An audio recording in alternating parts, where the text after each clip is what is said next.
ಒಣ ತುಳಸಿ ಕಟ್ಟಿ ದೀಪ ಹಚ್ಚಿದರೆ ಸಂಪತ್ತು ಒಲಿದು ಬರುತ್ತೆ. ಹಸಿರು ತುಳಸಿಯಿಂದ ಮಾತ್ರವಲ್ಲ, ಒಣ ತುಳಸಿ ಕಡ್ಡಿಗಳಿಂದಲೂ ನೀವು ಲಕ್ಷ್ಮೀ ದೇವಿಯನ್ನು ಸಂಪತ್ತನ್ನು ಮನೆಗೆ ಆಕರ್ಷಿಸಬಹುದು. ಇದು ನಿಮ್ಮ ವ್ಯಾಪಾರ, ಉದ್ಯೋಗ, ವ್ಯವಹಾರದಲ್ಲಿ ಲಾಭವನ್ನು ತರುತ್ತದೆ. ಒಣ ತುಳಸಿ ಕಡ್ಡಿಗಳಿಂದ ದೀಪ ಬೆಳಗಿದರೆ ಲಕ್ಷ್ಮಿ ಮನೆಗೆ ಬರುತ್ತಾಳೆ.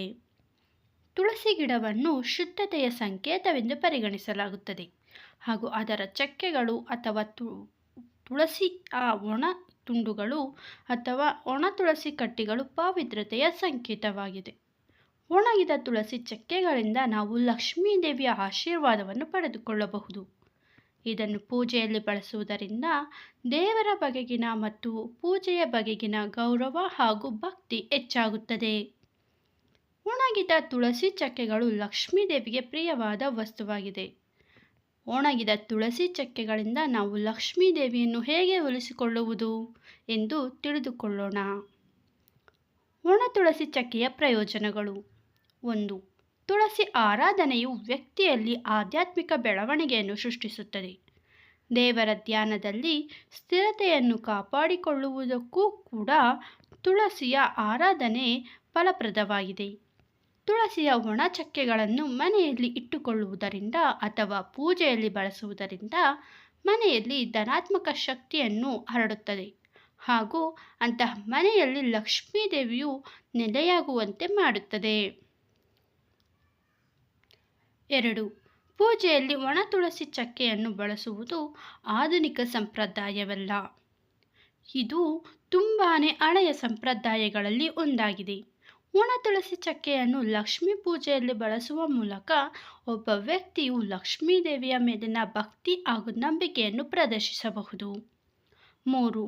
ಲಕ್ಷ್ಮೀ ದೇವಿಯನ್ನು ಪೂಜಿಸುವಾಗ ಆಕೆಗೆ ಒಣ ತುಳಸಿ ತುಂಡುಗಳನ್ನು ಅರ್ಪಿಸುವುದರಿಂದ ನಿಮ್ಮ ಪ್ರಾರ್ಥನೆ ಶೀಘ್ರದಲ್ಲಿಯೇ ಆಕೆಯನ್ನು ತಲುಪುತ್ತದೆ.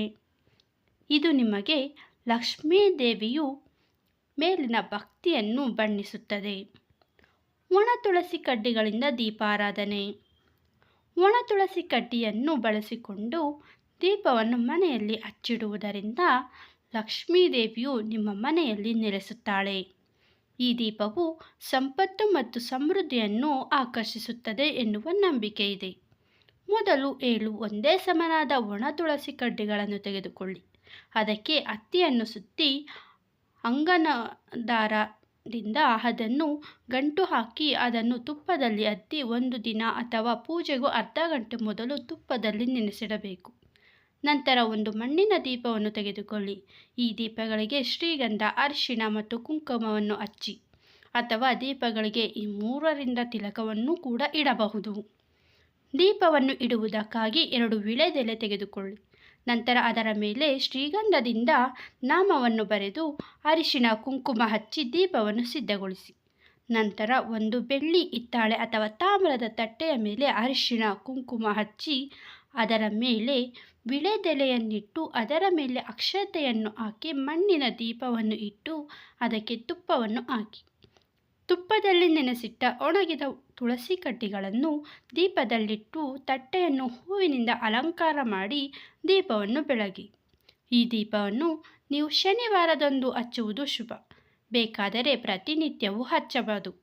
ಅದರಲ್ಲೂ ಇದನ್ನು ಮುಸ್ಸಂಜೆ ಅಥವಾ ಬ್ರಾಹ್ಮಿ ಮುಹೂರ್ತದಲ್ಲಿ ಮನೆಯ ದೇವರ ಕೋಣೆಯಲ್ಲಿ ಅಥವಾ ವಿಷ್ಣು, ಲಕ್ಷ್ಮಿ, ವೆಂಕಟೇಶ್ವರ ಸ್ವಾಮಿ, ರಾಮನ ದೇವಸ್ಥಾನಗಳಲ್ಲಿ ಹಚ್ಚಿಡಬಹುದು.